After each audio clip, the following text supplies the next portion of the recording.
କହିଦେଉଛି ଶୁଣନ୍ତୁ। ବ୍ରହ୍ମାଙ୍କ ବଳରେ ତ୍ରିପୁରାସୁର ବଳିଆର, ଯାହା ଫଳରେ ଦେବତା ଇନ୍ଦ୍ର ଭଗବାନଙ୍କୁ ଥର ହର କରିଦେଇଥିଲା। ସେଇ ଯୁଦ୍ଧ ଚାଲୁ। ତମେ ହେବ ତ୍ରିପୁରାସୁର, ଅସୁର ତମେ ହେବ ଶିବ। ତମେ ହେବ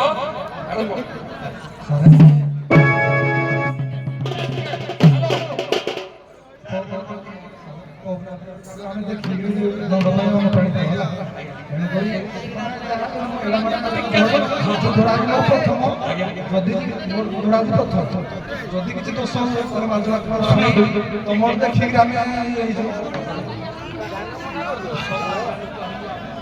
ତମେ ଗାଇବ ଦୋଷ ଧରିଲା ଲୋକ ହେଲେ ପବ୍ଲିକ ନାଇଁ ତ କହୁଛ ତମ ନିଜ ତମ ନିଜ ଘର କରେ ଚଲ। ଆଜ୍ଞା ସେ ଯଦି ସବଜେକ୍ଟ ଜାଣି ନାହାନ୍ତି ଡାଇରେକ୍ଟ ଯଦି ଯୁଦ୍ଧ ଉପରକୁ ଯିବା ଠିକ ସେ ବି ନୂଆ ପିଲା ଆମର ଅଛନ୍ତି ଆଉ ସବଜେକ୍ଟ ଗାଇଲେ ଆଜ୍ଞା ସେ ଏଥିପାଇଁ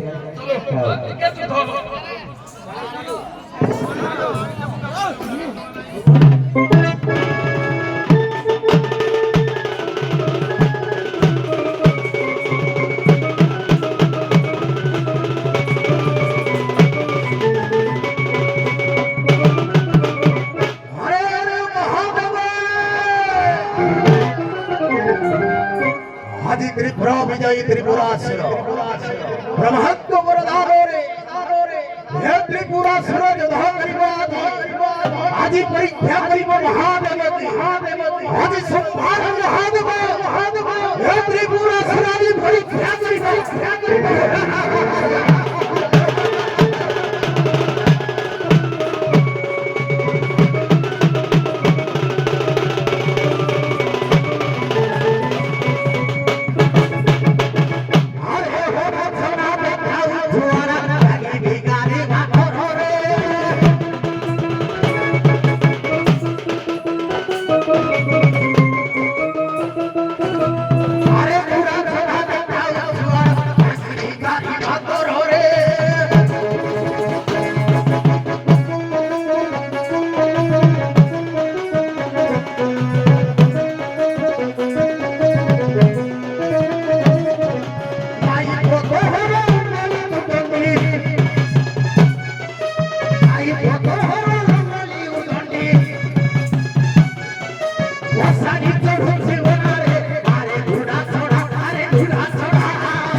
शिव युद्ध पार्वती तमें टे पछू चल पार्वती पछू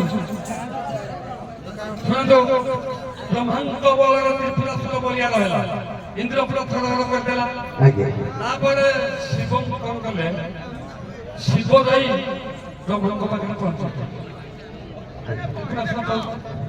अच्छा जो पहुंचला पर शिव पाखे पहुंचले किए देवता मैंने जो पहुंचले ଶିବ କହିଲେ ଏଇ ଜାଗାରେ ତମେ ହୋମ ଯଜ୍ଞ କର। ସେ ଯୋଉଠି ହୋମ ଯଜ୍ଞ କଲେ ସେ ଜାଗାର ନାଁ କହିବ। ସେ ହୋମ ଯଜ୍ଞରୁ ଜଣେ ଦେବୀ ଉତ୍ପତ୍ତି ହେଲେ ହେ ଦେବୀ ଜଣକ ଗୋଟିଏ ଅସ୍ତ୍ର ପ୍ରାପ୍ତ କଲେ କାହାକୁ? ଶିବଙ୍କୁ। ସେ ଅସ୍ତ୍ରର ନାଁଟି କହିବ। ସେ ଯୋଉ ଜାଗାରେ ହୋମ ଯଜ୍ଞ ହେଲା ସେ ଜାଗାର ନାଁ କହିବ। ଆପଣ ଆଗ ଆସୁଛନ୍ତି କଣ?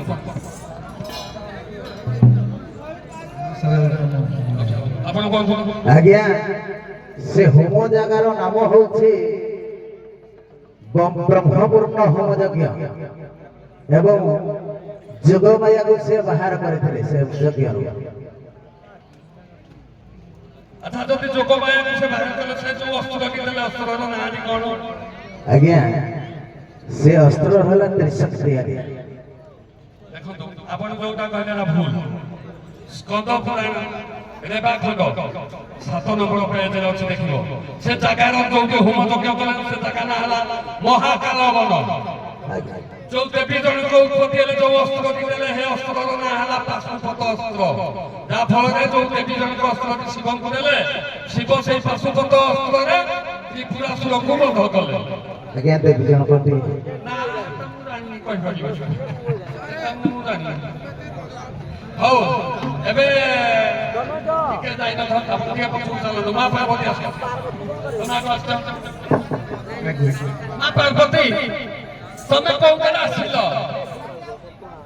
ଆଜ୍ଞା ମୁଁ କୋଉଦିନ ଆସିଲି? ନା ନା ନା ନା ମୁଁ ତମକୁ ସେ କଥା କହିବି। ଆଉ ମୁଁ ପଚାରିଲି ମା ପାର୍ବତୀ ତମେ କୋଉଦିନ ଆସିଲ?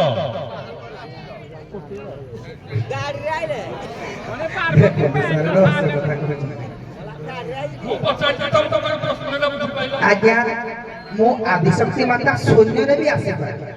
ବାଘ କଣ ସିଂହ କଣ ସବୁବେଳେ ବି ବୁଲୁଛି କି ସାଗ ସେଇଟା? ମୁଁ ତ ସେଇ କଥା ଆପଣଙ୍କୁ ପଚାରିଲି। ଆଜ୍ଞା ଆପଣ କୋଉଦିନ ଆସିଲେ? ମୁଁ ଶୂନ୍ୟରେ ଆସିଛି। ଶୂନ୍ୟରେ ଆସିଲେ? ହଁ ଯଦି ଶୂନ୍ୟରେ ଆସିଲେ ଆଜ୍ଞା ତମେ ଯାହାକୁ ସାଥିରେ ଆଣିଥିଲ ସିଏ କିଏ? ଆଜ୍ଞା ଜୟା ବିଜୟ। ଆଉ କାହାକୁ ଆଣିବ? ନା ଆଉ ଯୋଉ ସିଂହ ଆସିଥିଲା? ଆଜ୍ଞା ସେ ମୋ ତପସ୍ୟା ସ୍ଥାନରେ ଅଛି। ମତେ ଅସମୟରେ ଜଣେ ଡାକିବା ଦ୍ୱାରା ମୁଁ ତପସ୍ୟାରେ ଥିଲି। ତପସ୍ୟା ଭଙ୍ଗ ଦ୍ୱାରା ମୁଁ ଦଳିକ ଦେଶରେ ଜୟା ବିଜୟକୁ ଧରି ଆସିଛି। ଆଚ୍ଛା ଯଦି ତମେ ତପସ୍ୟାରେ ଥିଲ ଶୂନ୍ୟରେ ଆସିଲ ଆଜ୍ଞା ତମ ତପସ୍ୟା ଜାଗାଟା କୋଉଠି? ମୋ ତପସ୍ୟା ଜାଗା କପିଳାସ। ଆଜ୍ଞା ହଉ ତମେ କହିଲ ତପସ୍ୟା। ଆଜ୍ଞା। ହଉ ତମେ ଯୋଉ ସିଂହ ବାହାନରେ ଆସିଲ ଆଜ୍ଞା ତମେ ତ ଶୂନ୍ୟରେ ଆସିଲ। ଶୂନ୍ୟ କଥା ଛାଡ। ଆଜ୍ଞା। ଶୂନ୍ୟ ଆଗକୁ ଗଲେ ହବନି। ଆଜ୍ଞା। ତମକୁ ତମ ବାହନ କଥାଟା ମୁଁ ପଚାରୁଛି। ଆଚ୍ଛା ତମେ ଯେତେବେଳେ ସିଂହ ବାହାନରେ ଆସିଲ ତମେ କୋଉ ଉପରେ ଥିଲ ଆଉ ତମକୁ ସିଂହ କିଏ ଦେଇଥିଲେ? ଆଜ୍ଞା ଉମା ରୂପରେ ଗୌରୀ ଉମା ରୂପରେ। ଗୌରୀ ଉମା ରୂପରେ। ଆଜ୍ଞା ଆଚ୍ଛା ଇଏ କିନ୍ତୁ ବ୍ରହ୍ମ ବୈବର୍ତ୍ତ ପୁରାଣ ବ୍ରହ୍ମ ଖଣ୍ଡ। ଆଜ୍ଞା ଆଚ୍ଛା ଯଦି ଉମା ଗୌରୀ ରୂପରେ ଥିଲେ ସିଂହଟି ତମକୁ କିଏ ଦେଇଥିଲେ? ବ୍ରହ୍ମ ବ୍ରହ୍ମା। ବ୍ରହ୍ମା। ଆଜ୍ଞା ଆଚ୍ଛା ସିଂହର ଜନ୍ମ କୋଉଠୁ? ସିଂହଙ୍କର ଜନ୍ମ ଆଜ୍ଞା ଯେତେବେଳେ ଆମର ଗଣେଶଙ୍କର ମୁଣ୍ଡ ଛେଦନ ହେଲା ସେହି ସମୟରେ ଯେମିତି ଗଣେଶଙ୍କ ପାଇଁ ଏକ ହସ୍ତିକ ମୁଣ୍ଡ ଅଣା ହେଇଥିଲା ସେହିପରି ମୁଁ ଯେତେ ରୂପ ଧାରଣ କରେ ସେତେ ପ୍ରକାର ଆଜ୍ଞା ଆମର ବାହନ ଥାଏ। ସବୁ ଦେବଗଣ ମିଶି ମତେ ଅସ୍ତ୍ର ଦେବା ଦ୍ୱାରା ସିଂହ ବି ମତେ ଦେଇଥିଲେ। ସବୁ ଶୁଣନ୍ତୁ ଆଜ୍ଞା ସବୁ ଦେବତା ମାନେ ତମକୁ ଅସ୍ତ୍ର ଦେଲେ ଆଜ୍ଞା ହେଲେ ସିଂହ ତମକୁ କହିଲ ବ୍ରହ୍ମା ଦେଲେ। ଆଜ୍ଞା ମୁଁ ହେପଟେ କହୁଛି ଶୁଣନ୍ତୁ। କୁହ। ଆପଣ କହିଲେ ସିଂହଟି ବ୍ରହ୍ମା ଦେଲେ। ଆଜ୍ଞା ଠିକ ଅଛି। ଆଚ୍ଛା ସେ ସିଂହର ଜନ୍ମ କୋଉଠୁ? ଆଜ୍ଞା ସିଂହଙ୍କର ଜନ୍ମ ହଉଛି ଯେତେବେଳେ ଆମର ଅଶୋକ ବନ ବୋଲି ଗୋଟେ ଅଛି। ଅଶୋକ ବନରେ ଏକ ଋଷି ଅଛନ୍ତି ସେଠି। ସେ ଋଷିଙ୍କର ବନରୁ ସେ ଜାତ। ହଉ ମା ପାର୍ବତୀ ତମେ ଦେଖି କହିଲ ବହି କିନ୍ତୁ ବ୍ରହ୍ମ ବୈବର୍ତ୍ତ ପୁରାଣ ତମେ କୋଉ ଉପରେ ଥିଲ ତମକୁ ସିଂହଟି କିଏ ଦେଲା? ରୂପଟି କହିବ। ସିଂହଟି ତମକୁ କିଏ ଦେଲା ତାଙ୍କ ନାଁ କହିବ। ସିଂହର ଜନ୍ମ କୋଉଠୁ ତାଙ୍କ ନାଁ କହିବ। ଆଜ୍ଞା ଗୌରୀ ରୂପରେ ଥିଲି। ଗୌରୀ ରୂପରେ ଥିଲି ବ୍ରହ୍ମା ହିଁ ଦେଇଥିଲେ। ହଉ ଆପଣ ଦି ଜଣ ଯାକର ପ୍ରଶ୍ନର ଉତ୍ତର ଭୁଲ। ମା ପାର୍ବତୀ ରୂପରେ ତମେ ଥିଲ ବିଷ୍ଣୁ ତମକୁ ସିଂହ ଦେଇଥିଲେ ବିଷ୍ଣୁଙ୍କର ଦକ୍ଷ ଖଣ୍ଡରୁ ସିଂହ ଜନ୍ମ ଯଦି ସନ୍ଦେହ ବ୍ରହ୍ମ ବୈବର୍ତ୍ତ ପୁରାଣ ବ୍ରହ୍ମ ଭଲ ଦେଖାଇଦେବି ହଉ ସାର୍ ଯଦି ସନ୍ଦେହ କରିବ ନାଇଁ ସାର୍। ମୁଁ ପାଇଁ ଦେଖାଇଦେବି ଅନେକ ମତ ସାରା ବାହାରୁଛି ଯସ୍ମତର ସିଂହ ବାହାରୁଛି ସାର୍ କି ଗୋଟେ ମତର ପ୍ରମାଣ ବି ନଥାଏ ଆପଣମାନେ ବିଦ୍ୟାଳୟ ମଞ୍ଚରୁ ଏବେ ଆସନ୍ତୁ ଇତି ଶ୍ରୀରାମ ମନୋରଞ୍ଜନ